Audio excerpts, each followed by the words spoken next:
Hi everybody, well I hope you're having a happy Veterans Day. Don't forget why we celebrate this day for all the veterans out there, so make sure you thank a vet.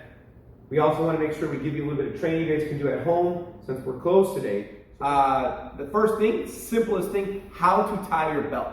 So let's go ahead and look at taking the belt off.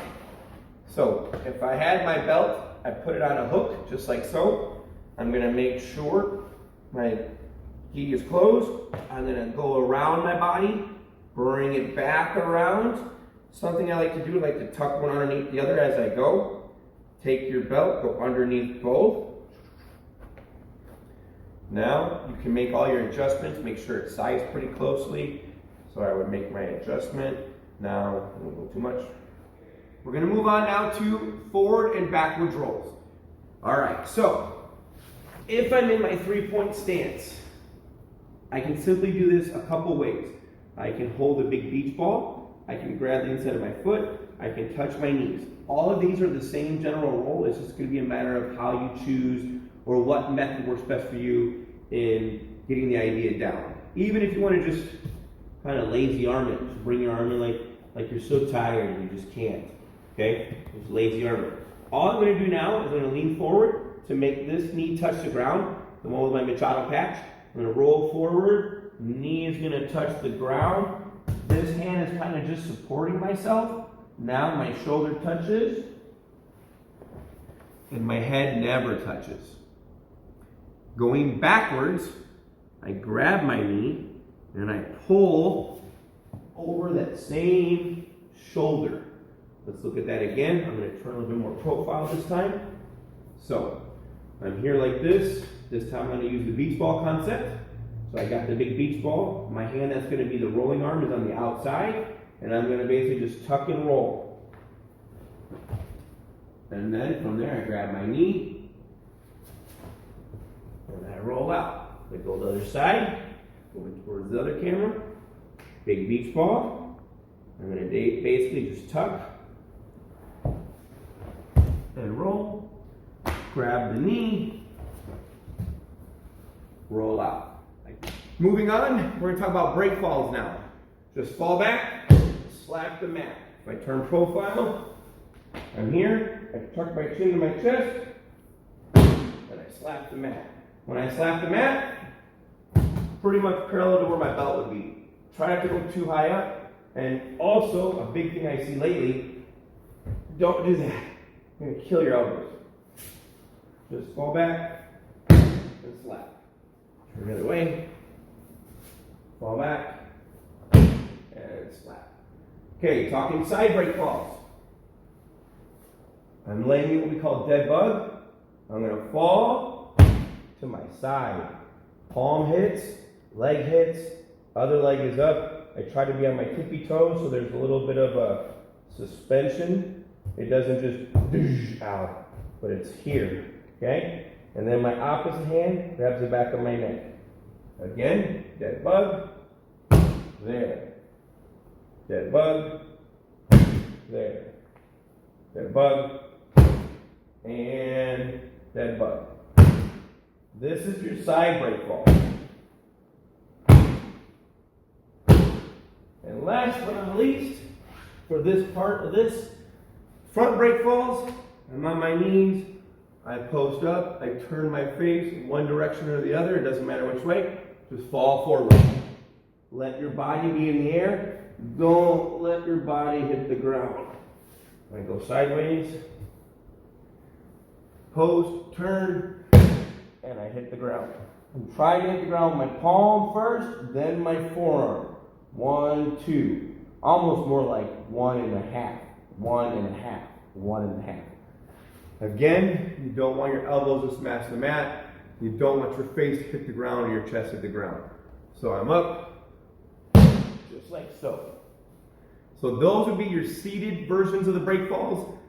So now for the bridging section, I'm going to be on my back. I'm going to show this 2 different ways. Again, start with your elbows close to your body, your hands close to your face. If you want to pick a side, that's cool. I don't have a problem with that. Like, hey, I know I want to bridge to this side, so my hands can already be over here. Or I want to bridge to this side, my hands can be over here. or you can be in standard. But notice, my heels are not on the mat. A lot of beginners put their heels on the mat. First thing I want you to do is learn to get those heels up. Try to keep your heels off the ground. Now, I'm going to elevate my hips as high as I can, so my butt is nice and high. And now I'm going to rotate on my shoulder and try to touch the mat over my head. And then I come back down. And so I elevate and I go. Now look at how much lower my body drops when I go to my heels. So it's not as high of an elevation when you do this. So if you're here, it's up, but I can get more out of the tippy toes. So that's the back bridge. So we're going to talk about how to shrimp in several different versions. So standard shrimp. I'm on my back. Again, I'm tippy toes, home alone face, hands close to my face. I'm going to elevate my hips up. Doesn't quite have to be as high as the bridge if you don't want to, but it's probably a good habit to get into. So I elevate my hips, I turn to one side, and now I push my butt out. So my butt and my shoulder are almost lined up. Okay? I'm here, hip up, turn to my side, hip out. That is your shrimp. So for standard shrimping, we just work our way down the mat. Okay?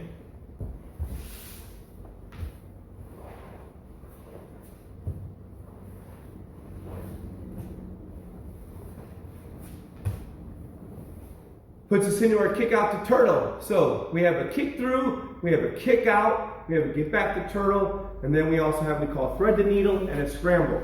And all of this is kind of a balled up little group, but we're going to present them each individually. So here I am. I have my turtle position. Remember, when you're in turtle position, elbows and knees should be touching. My elbow and knee is touching. For the kick through, elbow up, knee up, opposite leg, kick through the gateway, and back. Elbow up, knee up, kick through the gateway, and back. So this is a simple kick through. I do not go to my back for a kick through.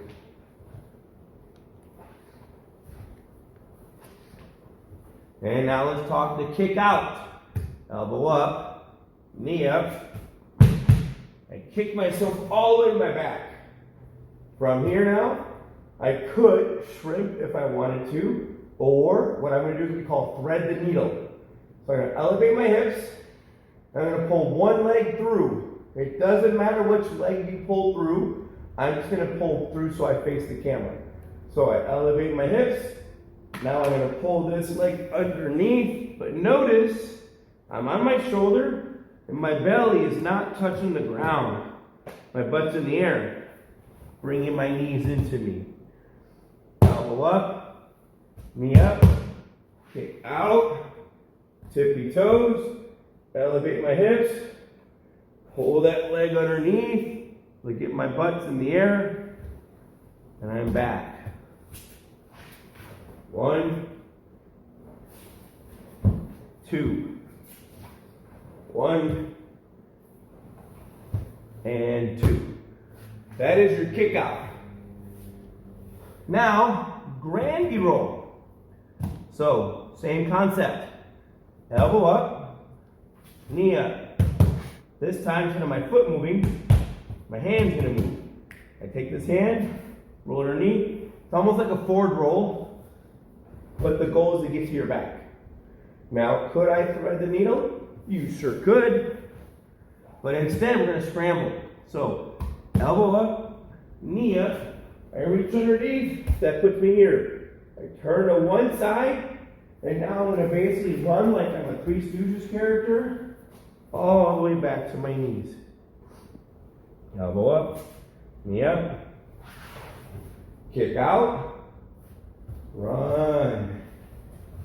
Moving on now, I'm going to move into what we call a crab walk from the turtle position. Okay, so what I'm going to do is I'm going to turn profile so you guys can see this. And so here I am, turtle position. I'm going to simply move one limb forward. Now you see there's an opening. I'm going to close that up. Then I open the other side and I close it up. Open, close, open, close. Open, close, open, close. And then a lot of times what I'll do is right here, elbow up, knee up, kick through, and then I'll shrimp. And people that do my class will see like, hey, I just did that. Then from here, and now, back to crab walk in turtle position. So getting up in base is going to involve elevating my hips and putting my foot, this bent leg, near my hand so I can get up in a safe manner in case someone's trying to punch me or kick me. So here I am, I elevate my hips, I plant, and then I stand up. I'm here, elevate your hips, throw that behind you, and then rise up. And you're also now standing in a base position. You should have a pretty solid foundation right now and be easy to stabilize and hard to move, I should say. Okay? I switch sides. I'm sitting in the base position. I'm going to simply elevate my hips. If you can't do all this in one move, you can break it down. I can elevate, get to my knee. From my knee, get to my foot, and then I stand up. So that's going to take us into what we call a sprawl. So again, as a fundamental grappler, I want you to have how to sprawl. So what's going to happen? Also, quick little note, if you're on your knees and you want to get up in base, you just simply put your fists or your palms down. I prefer fists, knuckles down, and you can spring to your feet. That's also an acceptable get up in the base. So I'm in my fighting position, and I'm going to assume they're going in for a single or a double leg takedown like a wrestler. And so what I'm going to do is I'm going to drop, my hips go out, and I come back up. Profile, here I am, there. I am not going to do a push-up. I'm just, my arms are straight. And you go like that. And that's a standard one. If you want to do the wrestling one where you kick your hip out, that's fine too. There's nothing wrong with that. Keeping your hips way out of there. And then make sure when you're doing this, you're not jumping. You're not going to jump up to sprawl. That's a burpee. So you just drop. I'm right here, and I spring up. Turn the other way. I drop. I come up. I come up. That's going to put us into the 5 core positions. So the 5 core positions, I'm actually going to grab a dummy really quick. So I'm in my first core position. First core position is full mount. So when you have the full mount, what I want you to do is I want you to put your palms on the mat. And you're seated on your butt, and your knees and your toes are touching the ground. Everything should be on the ground, at least 4 points of contact. 1, 2, 3, and 4. If I want to sit up for an attack, I go into cowboy mount. I sit up nice and high. Okay, this would be cowboy mount. So now if he tries to do his buck and stuff, I'm like, yeehaw, yeehaw. I'm doing the cowboy ride. From there, we're going to talk about getting to the cross mount, the side mount, and all that kind of stuff. So here I am, and so now what I'm doing is I'm going to lower my chest to put on their chest, and now I'm going to move myself to one side, and I'm now into the cross mount position. Okay, again, it should look a lot like that turtle position we had. I have my elbow and my knee kind of pinching on their head or their shoulders. My opposite elbow and knee are pinching right where their waist and where their belt would be.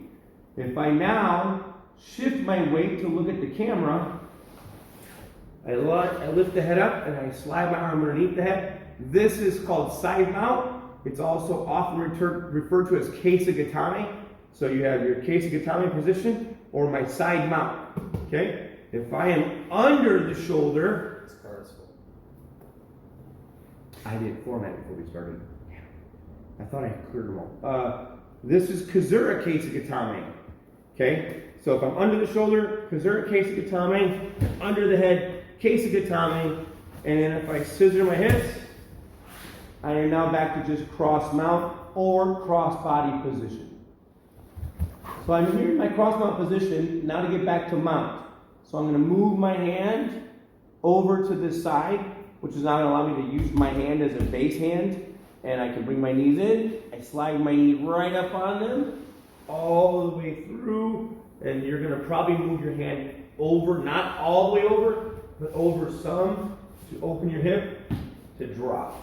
And so that's going to be how you get from cross mount to full mount. So at this point now, I move my arm. I like to drop my elbow right here, but understand you can get rolled right now, so you're not going to be here very long. I lean forward, I hook the body, and now I'm in the cross mount position. Now when it comes to the cross mount position, we have a couple choices to make. Okay, right now I'm in cross mount. I also have what we call leg back, meaning the leg that's closest to their leg, I sprawl. I get a little bit heavier now. Okay, and then my second option is both legs back. Now I'm super heavy, especially if I'm not supporting my elbows.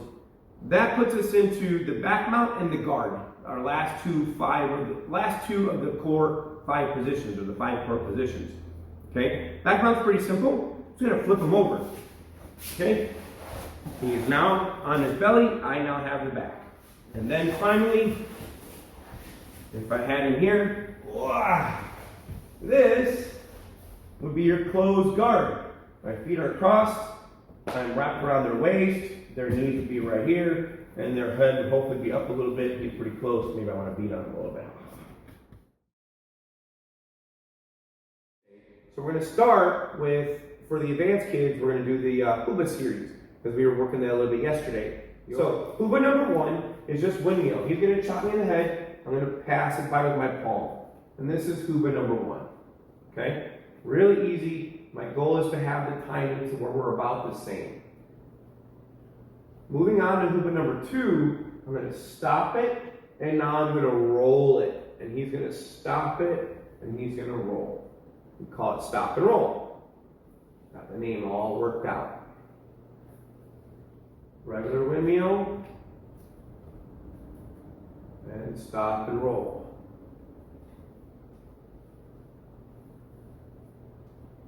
Third version is going to be just stopping. Boom.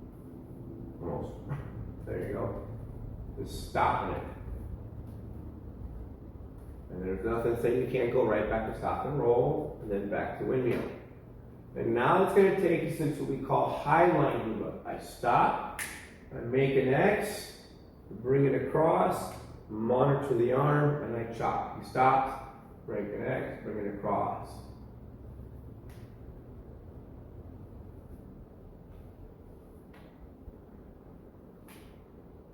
For the really high students, Mr. Joe and Mr. Federico, when you do this, that's eye wipe, and then you go. So make sure you're thinking about getting that eye wipe.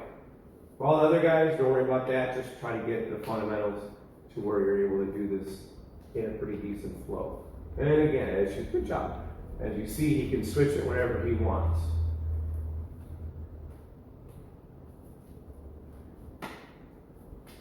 What I'm going to do now is I'm going to trap it, I'm going to blast, I'm going to come right at it. It's called butting. This is your next Uba. This is called butting. And then that takes me to straight. Slow motion. It's a punch. I parry. I monitor, just like so.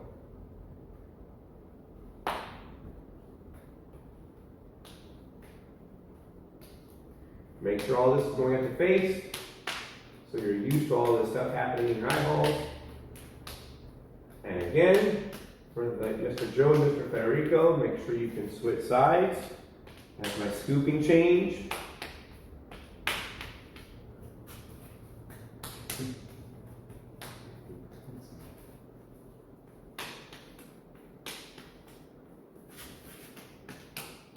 I'll give you one more change. Punch, punch, punch, punch, punch, punch, punch. There you go. My favorite change I'm going to give you, the back fist destruction change. So now I blast, wedge, slap, and I go. Stop it, hardcore. I don't think you're going to do it in the butting, but I'm not. I just stop it. Now, as I go from here, I go to blast. He's going to defend like he did for butting, but then I go into like we did for highline. I wedge, and now I slap his arm, and I punch. So here, here, here. And that's my ultimate favorite transition. And what you hopefully notice, so for the advanced kids, there you go. all your Huba transitions. We did do that yesterday for the Wednesday class, and now everybody who missed it for Thursday, you guys got it as well. And you got a video, so you can go back and watch it and repeat it and do it. Grab your mom, grab your dad, grab your brother, sister, whoever that you can practice this all with. I think you need this for your orange belt, or yellow, solid yellow, sorry. I think you need this for your solid yellow belt. Cool, well you guys have a great day. We'll see you next week. You guys stay safe, keep training. Myself, Sensei JD, and Sensei Garrett, dismissed.